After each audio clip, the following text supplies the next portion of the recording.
Back when I was a teenager like you, my father used to take me out to this lake every single day of the summer. It used to flourish with fish, and you could see them jumping up and down. But now, the lake is as lifeless as ever, and no fish will ever catch my bait.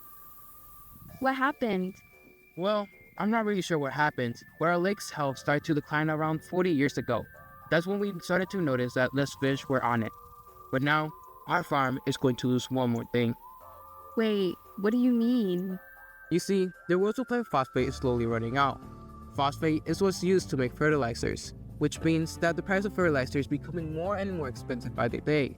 I fear that we're not going to be able to keep up with the cost, meaning that our farm is going to have to drop our crops. Stop! This is an example of what we do not want to happen. Texas A&M AgriLife Extension state that these synthetic fertilizers are overloading our soil with nutrients like phosphorus and nitrogen. They're designed for quick uptake by plants, but a lot of it ends up running off into nearby waterways. For example, according to foodprint.org, the runoff from chemical fertilizers can leach into the soil and disrupt the delicate balance of nutrients that native plants rely on.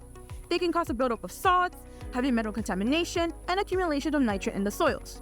This is especially concerning for species adapted to our unique Texan soil and climate who rely on a delicate balance to survive. And let's not forget about groundwater and aquifers. Contamination from fertilizers can pose serious risks for agriculture, the common people, and the animals that inhabit and rely on the water that these habitats hold. According to Texas Park and Wildlife magazine, Hurricane Harvey caused flooding that allowed fertilizers to breach into some parts of the Brazos River. These fertilizers allowed for algae blooms to form and caused dead zones where low oxygen levels made it impossible for crops to survive.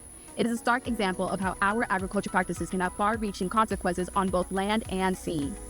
The solution that we're proposing is right under our feet. You see, most of the year's soil is compromised with a type of phosphorus that plants can normally not intake.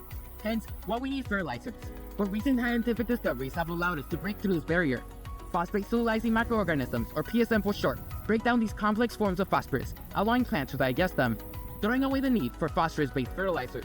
According to a peer-reviewed article published by Frontiers, PSM is beneficial to soil because of its ability to increase its fertility.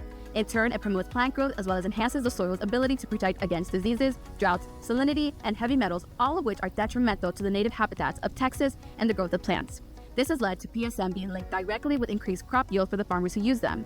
Another advantage of PSM includes its improvement of a plant's metabolism, which increases the amount of nutrients which the plant takes in and the growth rate. So, how can we utilize such a powerful substance? PSMs are commonly diluted into a water source and should be used every watering cycle. They are best applied when the plant is in the beginning stages of growth, but should be continued to be used throughout different stages of development. They may be used alongside fertilizer to increase their efficiency and reduce their use, but are not required. PSMs are perfect for any farmer who is looking to make a positive impact on their environment and are ready to make the switch completely or slowly transition.